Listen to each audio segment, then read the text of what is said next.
allegedly came from a circle drawing on a map that indicated in which part of China they operated. The Big Circle Boys rapidly spread across Canadian cities, and in 1988, Tse followed suit at age 25 and moved to Canada as well. He started living in Toronto, and together with the gang, he focused on bringing in large shipments of heroin into the United States. In October 1997, Tse Shilop's life took a drastic turn. He frequently traveled back to Hong Kong for business. Despite always operating under the radar, I ain't gonna lie, y'all. They just won't let Diddy go. I see some shit. I ran across something. I ran across something earlier. Uh, Dealing with Diddy. Talking about Clyde Davis. But I don't want. I don't want. We ain't gonna get that. No, we gonna get some of this. I download some real. I mean, I say some real crash out dummy shit going on. Everything I see, motherfuckers just crashing out. God damn. Fuck. Do you got any fucking smart motherfuckers anymore? Fuck, they just all want to be crash outs, huh? New time, man. I keep talking about this shit every day. Shit is not the same anymore. Not the same, bro. Don't get caught up in this bullshit. I'm telling you. It's all the game, man. This shit all the game. You just gotta know how to play this shit. I've been saying that shit since I was little. Believe it or not, y'all. I've been saying that shit since I was little. Life is all a game, man. You just gotta learn how to play this shit. Believe that. No way. Hey, think about that. Just think about that though. I want you to think about what I just said.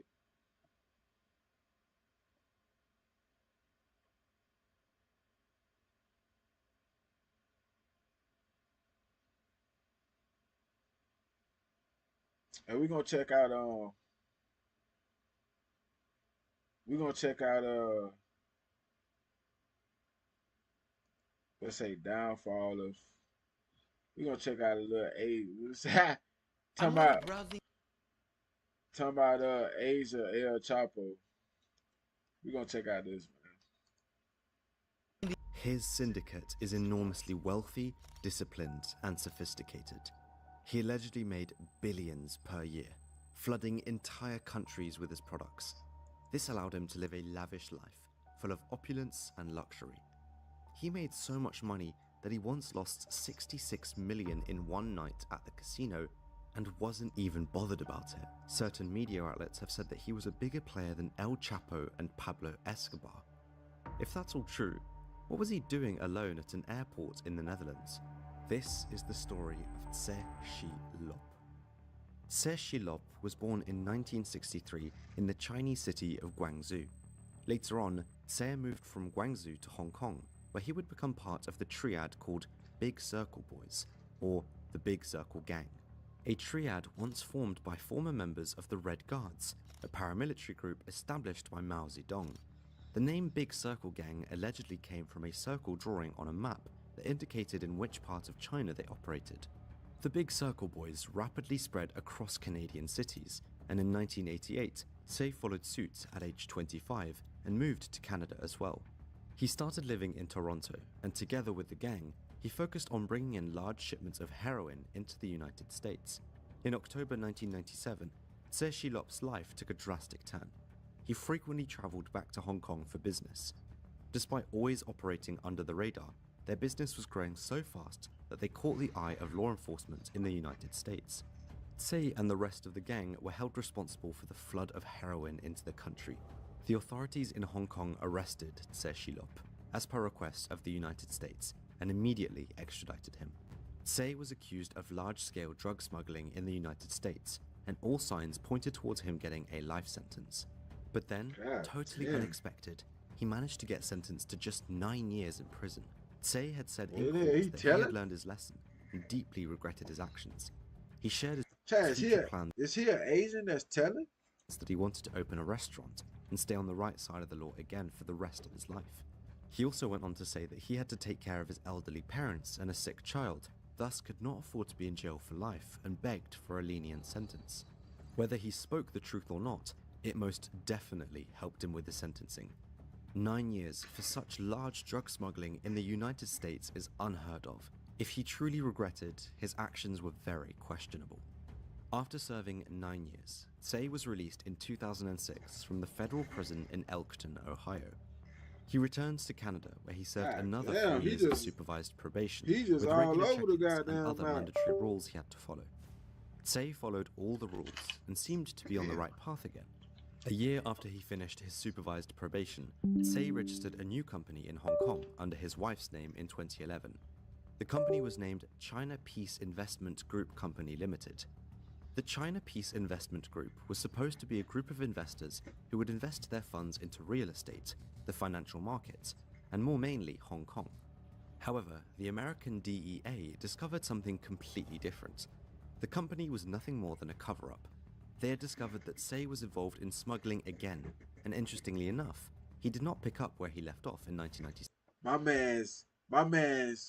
My man's came to the States out because he was in the States, right? My man was in Canada, came from Canada, came to the States, went to prison, got out early, started trapping again, and started getting watched again. God damn. He became much bigger than What before. the fuck? So much for learning his lesson. He Tsay bigger became than the head of his goddamn own Apple, syndicates and managed to create an alliance with several other different Chinese triads, such as the 14K, Wung Xingwu, and Sun Yi-on. All these triads essentially worked for Tsay. His syndicate stood at the top of it all. It is said that he even managed to reconcile between notorious rival triads, showing them that working together would be more beneficial than staying each other's enemies. Tsay's organization became known as the Sam Gore Syndicate, or the Company. Tsay knew that operating in absolute silence was the best. Feuds led to unwanted attention, and attention was bad for business.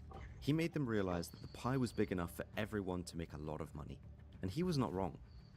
Tsay's organization sold heroin and ketamine by the masses, although his real moneymaker had always been the highly I know a addictive girl that do ketamine. drug meth. His preferred method of I can't smuggling was fuck with that always shit. between packets of tea. I ain't gonna lie. I ain't even gonna make that comment up, man. Part of him becoming such a big player was his professional business model. Keep Tsay's that to production myself. line might be a prime example of how to produce high-quality drugs on a large scale. Hidden in the valley of Myanmar's Shan State, in the heart of Southeast Asia's Golden Triangle, the syndicates produced high-quality amphetamine in so-called super labs. Perfectly set up labs that ensured maximum efficiency to produce as fast and as much as possible. Another compelling fact about his business model is that he guaranteed free replacements at no extra cost or deposits. If one of his deliveries was intercepted by police, customs, or if a shipment had gotten stolen with proof, this offer was irresistible and brought in a lot of buyers. Though this policy would also bring him in trouble. Hold It up. put him on the radar. So hold up. They saying he'll send a bag. If the bag get intercepted, fuck it, he'll send another way. It wasn't your fault. God The police were having a damn, what coup. the Tsay was fuck? flooding the Australian market with his drugs. In 2011, Australian police officers arrested a group of Australians importing heroin and meth into the country. It was only a small bust, so police decided not to arrest them and instead put them under surveillance, tapping their phones and tracking their moves, in the hopes of finding clues that led them higher up the ladder. The group's shipments kept getting intercepted, which led to them constantly asking for replacement shipments from the syndicate. Even though Bro, the that's policy was still crazy. in place, the syndicate got fed up with this group, as many other Australian shipments went fine. In 2013, the leader of the Australian group was summoned to Hong Kong to explain himself. Australian police informed their Hong Kong counterparts of this man who they were observing. Hong Kong police took over the surveillance and spotted the man meeting up with none other. Ever wonder how constitutional carry affects your Bro, right that's to carry and your right to bro, self-defense? We're hosting a that's 100% crazy. free workshop I don't on think this I topic. know no goddamn other than bro. I don't think I know, bro. That's bro. Chapo wasn't even. I'm talking about Pablo wasn't. I don't even think Pablo. I mean, he probably took his own people, but bro, what? I'ma send you some if it get fumbled. I'ma send you another one. Fuck it, it's on me. It ain't even none of your fault. Huh? God and Sei damn. Shilop himself. I This bet put you him what? immediately Hey, I bet you was getting watched like a motherfucker. on the radar The of Hong fuck? Kong authorities. You giving Why out did they meet with an freebies and shit. Australian drug smuggler? The fuck? They started observing Tsei and saw he was a big spender, living in luxury, moving with an army of personal security often made up of at least 8 professional Thai kickboxers who were often rotated as part of his safety protocol. It is important to note that at this point, Tsei Shilop was totally unknown to them, and Hong Kong authorities did not know about the magnitude of his business. He would go on to host lavish birthday parties each year at expensive resorts and 5-star hotels, flying his family and entourage over in private jets. He once brought his family and entire entourage over to Thailand for a full month in a Hey y'all, these jets right here, they call Lear jets, right? Hey, somebody drop in the chat, let me know if these jets right here called Lear jets. Let me know. He once brought his family and entire entourage over to Thailand for a full month in a luxury resort. Tsei could always be seen working though, often on his phone texting and calling, giving orders. If there's anything that Tsei loved more than living in luxury, it was gambling. You've probably heard of the term high roller before. Tsei Shilop was the true definition of a high roller. He would frequently go on gambling sprees, where he would not be betting thousands or tens of thousands for that matter. Tsei betted millions upon millions. An investigator said that he observed Tsei losing $66 million in one night on the tables in Macau. $66 million. Bro, $66 million in one night, bro. Think about that. $66 million in one night, bro. Bro, I wouldn't, bro. What the fuck? In one night. Can you imagine that? If one is capable of losing 66 million in a night and not be too bothered, there's plenty of reason for more investigation. Hell Who was this yeah. man? What are you And how did he doing? become so rich? Investigators doubled down and were determined to find out who exactly this ultra-rich mystery man was. After many more observations, police suspected Tsei Shilop of being a major trafficker of meth and heroin, as well as ecstasy into the United States and Australia, among other countries. Though they still had yet to realize the entire scope of his organization. In the morning of the 15th of November 2016, Kai Zheng-zhe was on his way back home to Taiwan. While walking through the Myanmar airport, Kai seemed nervous, alert, and kept picking at his blistered hands. His entire demeanor aroused suspicion. It led to Kai being stopped and searched. Police found 80 grams of ketamine on him, taped to his thighs.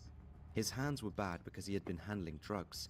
These drugs are very toxic, an official said. Despite being tipped by the DEA about Kai, airport police said they were lucky to catch Kai. He basically snitched on himself by being so nervous.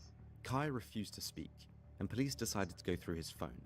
On his phone, they found a video of a crying man that was tied up, surrounded by 3 members of a triad who did some unfriendly things to him, so to say. The man in question allegedly threw 300 kilos of meth overboard from a boat because he thought a law enforcement boat was nearing in. The video was sent to people like Kai as a reminder not to play stupid games or be disloyal. Kai did not have just one phone in his possession though, he had another one. This phone would be called an Aladdin's Cave of Intel by a police commander. The phone had incredible amounts of photos, videos, logs of phone conversations, and thousands of texts related to drug smuggling. After puzzling a lot of the content together, it led police to an address in Yangon in Myanmar. An address where a company packaged loose-leaf Chinese tea. Remember how Tsei's syndicate preferred to smuggle their drugs? 2 days after Kai's arrest, Myanmar police decided to raid the address. They hit the jackpot. They found 622 kilograms of ketamine and 1,100 kilos of crystal meth, among other drugs. Kai was confronted with the news, yet still did not dare to speak. Meanwhile, police were still going through his phone meticulously. While looking through the pictures on his phone, an investigator suddenly jumped up. He noticed a familiar face in a picture.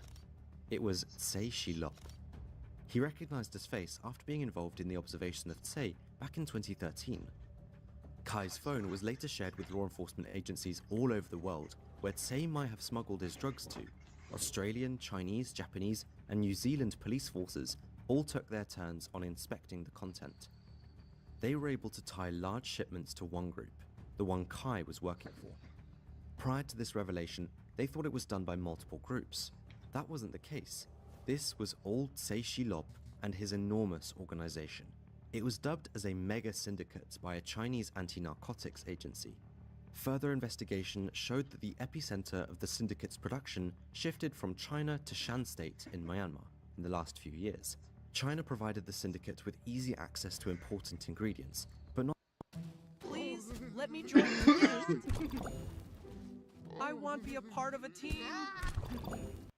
the freedom to produce on a large enough scale without law enforcement interference. Myanmar did provide the syndicate this freedom to produce without being bothered by law enforcement. Guarded by rebel groups, Tsai's syndicate has the ultimate freedom to produce there. Materials and workers were picked up in high-end SUVs and brought to their facility. Everyone knew what was going on, though no one spoke on it, because doing so would bring you in serious danger, and you would not want to go against Tsai Shilop. The Asia-Pacific retail market for meth is estimated to be worth $30.3 to $61.4 billion annually. With its costs being relatively low, no need for an extensive labor force, and high price per kilo, the revenues were unbelievably high. It is estimated by the UNODC, the United Nations Office on Drugs and Crime, that he would produce 1 kilo in his Myanmar superlabs for approximately $1,800 per kilo. The average retail price per kilo in Thailand would be $70,000, $300,000 in Australia, and $588,000 in Japan. In Japan, that would mean a markup for over 300 times. If Tsai lost 10 tons and just one shipment went through, he would still have made a huge profit. Bro, in the US, bro, a key is not even 100 grand no more. That shit is way lesser than that now. That shit is way lesser than that.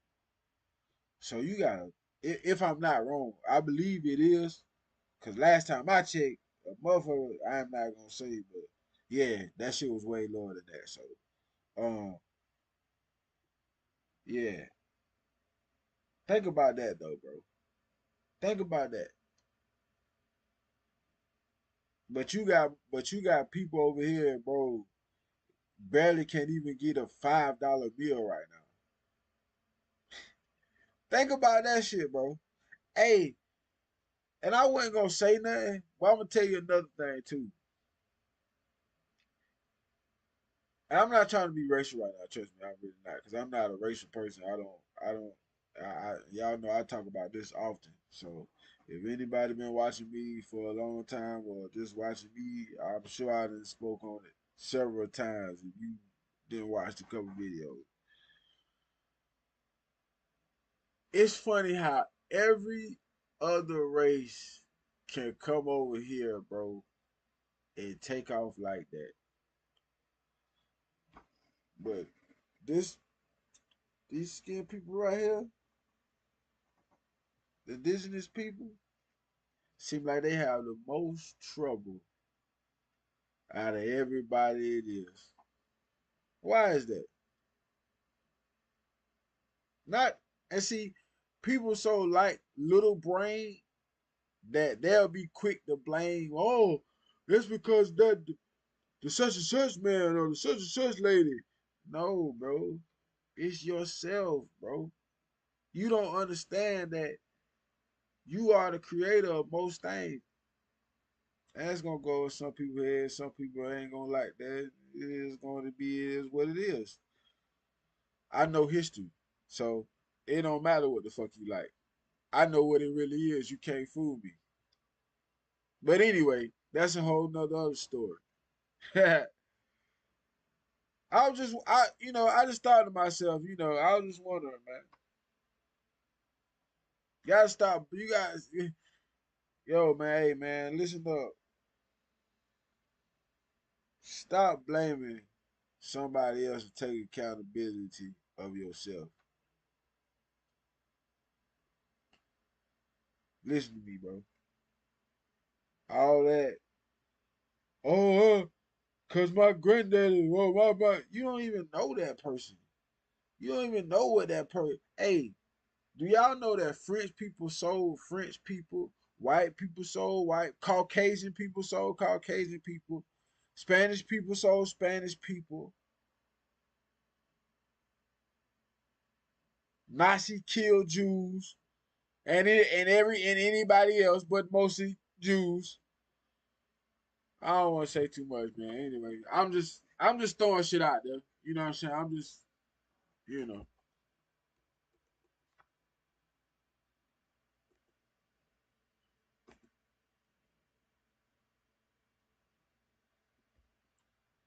That's why he could offer those replacements for lost shipments so easily.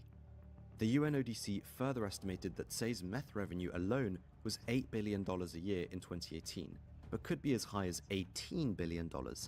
His syndicate would also have a 40% to 70% share of the entire wholesale market. The numbers are insane if you let that sink in. Experts have compared Tsay's syndicate to Latin American cartels, suggesting it was just as big or sometimes even bigger. Tsay Shilop is in the league of El Chapo or maybe Pablo Escobar, said Jeremy Douglas, Southeast Asia and Pacific representative for the United Nations Office on Drugs. The word kingpin often gets thrown around, but there is no doubt it applies here. Compared to Latin American cartels, Tsay's syndicate operates transnational.